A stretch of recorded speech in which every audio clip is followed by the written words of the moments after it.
Citoyennes, citoyens, chers amis, chers camarades, bonjour à toutes et tous. Et voici donc la 9e édition de cette revue de presse du PRCF, qui va être placée aujourd'hui un peu plus sous le signe du thème de la fascisation. Évidemment, nous aurions préféré un thème beaucoup plus joyeux, mais la réalité depuis...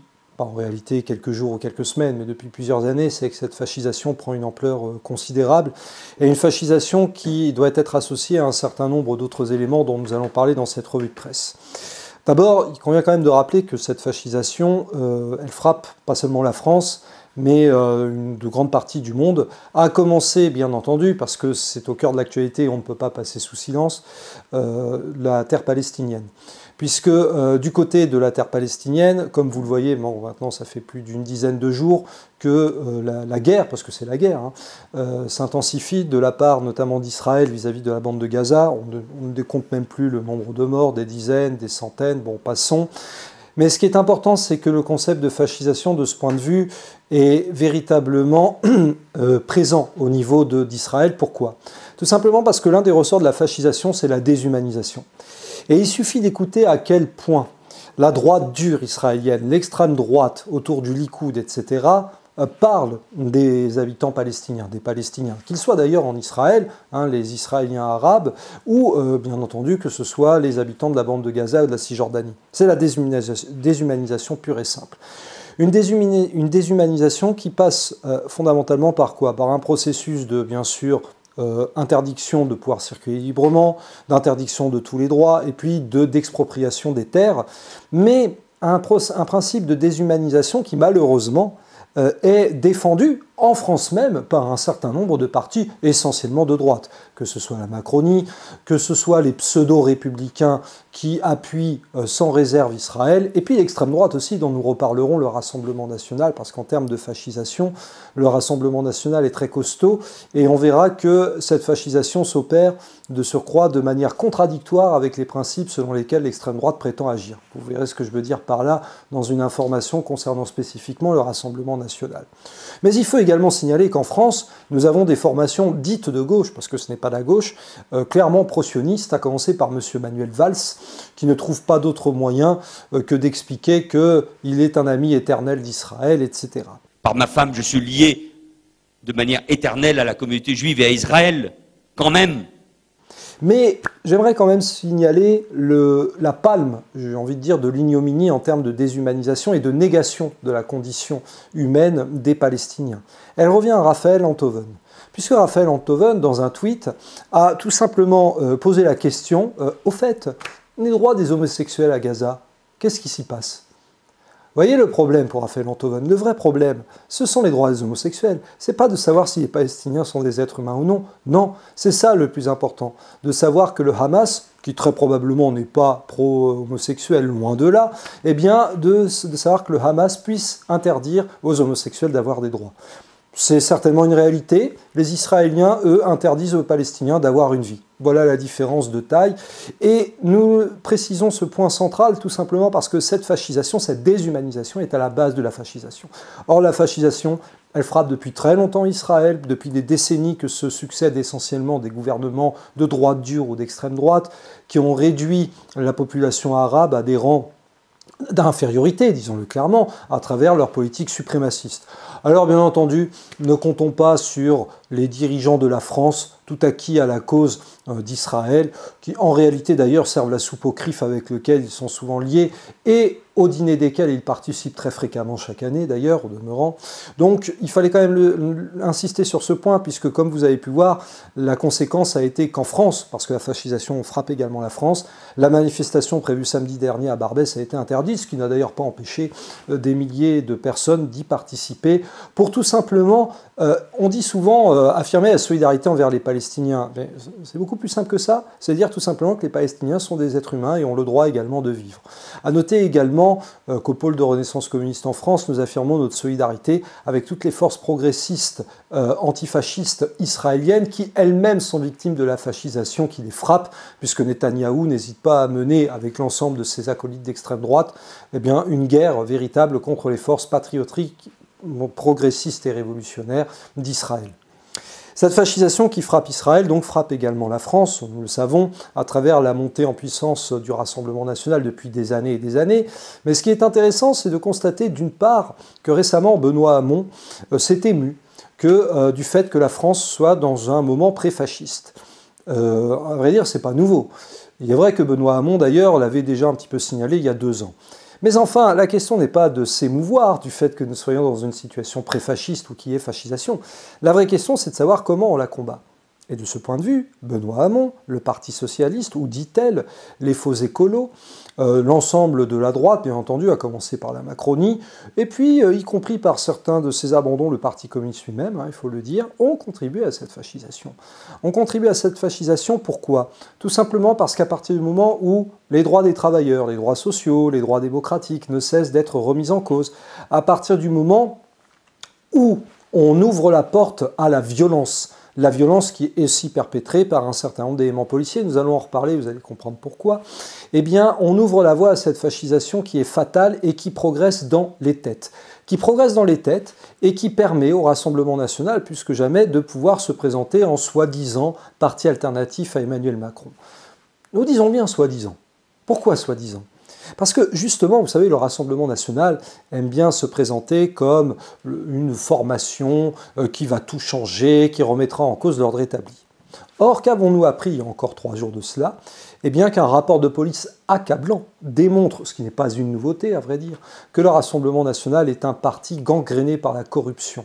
Et voici je cite les termes du rapport de police, qu'une organisation, un système frauduleux ont été mis en place au niveau de la tête du Rassemblement national, c'est-à-dire Marine Le Pen, et qui a débouché sur des détournements de fonds de près de 7 millions d'euros afin de rétribuer de faux assistants parlementaires au niveau des élections européennes, au niveau du Parlement européen. Vous remarquerez d'ailleurs à quel point il est facile de s'adonner dans la corruption lorsque l'on est élu européen. Pour cela, il faut avoir déjà mis les pieds à Bruxelles. Je peux en témoigner personnellement pour avoir déjà assisté un peu par hasard à un déjeuner d'affaires dans un restaurant en 2014 à Bruxelles, entre un eurodéputé et un énorme représentant d'un lobby de la grande industrie agroalimentaire en l'occurrence, qui venait pour négocier un juteux contrat afin de permettre de défendre justement les intérêts du dit grand groupe agroalimentaire au niveau du Parlement européen. Bon. Le Rassemblement national corrompu, quelle surprise, pas pour nous, le pôle de renaissance communiste en France. Bien entendu, ce n'est malheureusement pas cette nouvelle qui permettra de freiner le Rassemblement national, mais il faut le marteler et répéter que le Rassemblement national est tout sauf un parti anti-système. Il fait partie du système. Et d'ailleurs, la preuve, c'est qu'il ne cherche pas à lutter contre la corruption. À ce sujet, nous rappelons que parmi les mesures d'urgence que le pôle de renaissance communiste en France préconise, il y a notamment celle qui prévoit la création de comités citoyens contre la corruption, les C4C. En réalité, impliquer les citoyens, les travailleurs du pays, pour pouvoir chasser les corrompus. Faut-il rappeler d'ailleurs, ce qui prouve entre parenthèses que le Rassemblement national est tout sauf un parti républicain, faut-il rappeler qu'au sein même de la Déclaration des droits de l'homme et du citoyen, eh bien la corruption est assimilée comme l'un des maux les plus importants et les plus dangereux pour l'abolition, pour la fin de la République une et indivisible, et tout simplement pour les droits des citoyens. Il n'y a pas que le Rassemblement national, me direz-vous. Cette corruption existe dans de nombreuses autres formations, y compris soi-disant à gauche. Et là encore, nous renvoyons donc à la mesure d'urgence numéro 4 que le PRCF a publiée, où vous pourrez constater à quel point cette corruption gangrène massivement, pas seulement les partis politiques, d'ailleurs de nombreux partis politiques, mais également, malheureusement, des fonctionnaires, y compris des fonctionnaires de police, il faut le signaler. Nous faisons ce clin d'œil négatif d'un certain point de vue, bien sûr, aux policiers, mais tout simplement pour dire quoi? Que cet après-midi avait donc lieu un rassemblement de policiers en colère, légitimement d'ailleurs, légitimement en colère, parce qu'effectivement, les crimes et les délits existent et se multiplient. Et nous pouvons entendre de plus en plus de tirs de mortier dans certaines communes. Par exemple, dans la commune où je travaille, que je ne citerai pas, eh bien, nous entendons désormais des tirs de mortier, y compris même en fin de journée. Donc on en est dans cette situation. Les policiers en colère étaient là pour manifester. Oui, bien sûr. Sauf que cette manifestation pouvait créer un certain malaise et à raison. Pourquoi ? Parce que ce que nous voyons, c'était des témoignages légitimes, justifiés, de policiers qui subissent des violences physiques, verbales, incontestables, et qui sont de plus en plus meurtris dans leur chair, et auxquels nous apportons nos soutiens tant qu'ils agissent en tant que gardiens de la paix respectueux des lois républicaines. Parce que commentaire l'ensemble des violences policières qui ont pu frapper des gilets jaunes, des étudiants, des lycéens, des travailleurs en lutte, des syndicalistes de combat, ou même nous-mêmes, militants sincèrement patriotiques dans le sens révolutionnaire du terme du PRCF, puisque nous avons déjà eu des charges de CRS, comme par exemple le 1er mai 2019, alors que nous étions venus pour tracter, comme d'habitude, auprès des travailleurs en lutte. Nous disons ça pourquoi ? Parce qu'il faut absolument empêcher que s'installe une double dialectique, une fausse dialectique qui profite à la fascisation.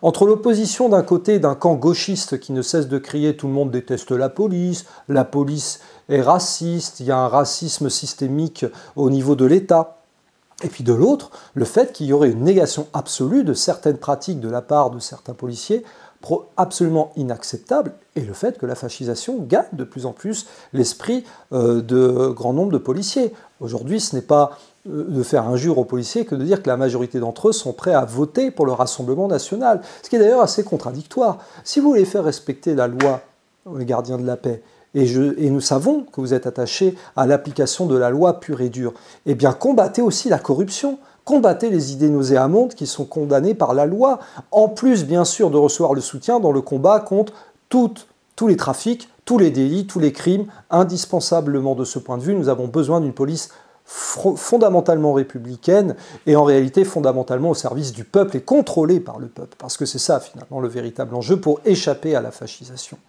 Et une fascisation qui se nourrit également, il faut le dire, de la détresse des travailleurs, parce que les travailleurs désespérés ne savent plus vers qui se tourner. Se tourneront-ils vers Fabien Roussel, qui commence à endosser des paroles, des propos et des habits assez étonnants, y compris en termes de sécurité? Nous ne parlons pas, entre parenthèses, de sécurité, nous parlons de sûreté.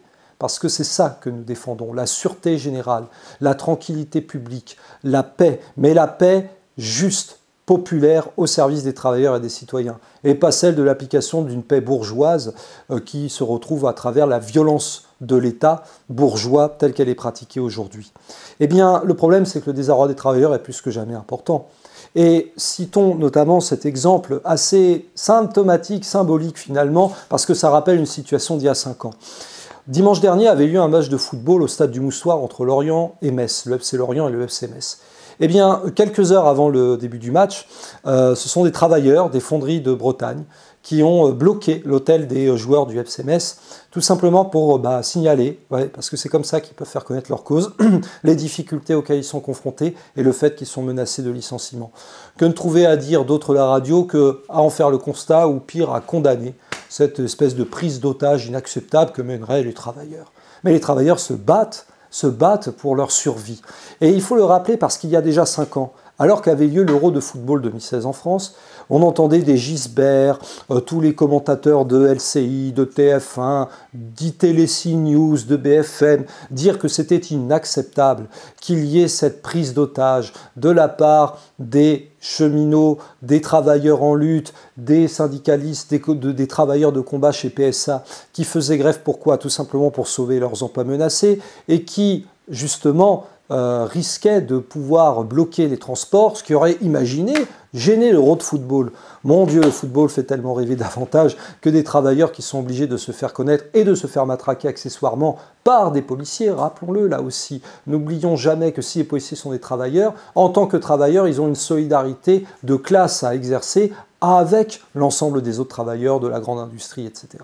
Eh bien, il faut le signaler parce que c'est aussi ça qui pousse au désespoir et à la fascisation des travailleurs perdus, auxquels on ne s'adresse plus.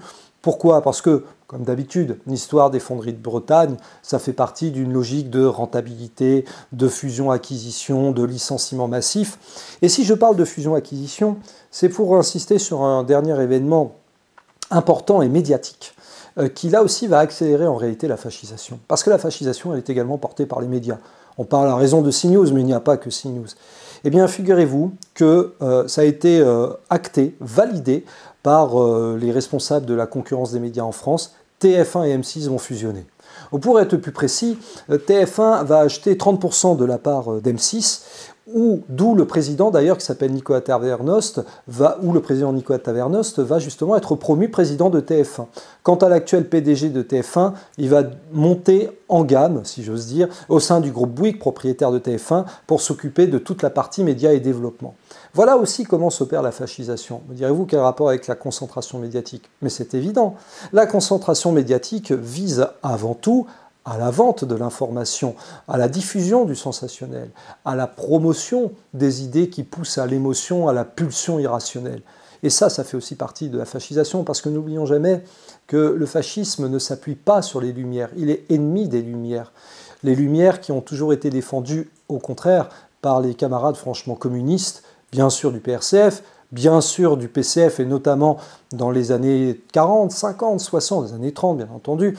Mais les Lumières, c'est le meilleur antidote, et les Lumières communes, ajouterons-nous, c'est le meilleur antidote contre cette fascisation.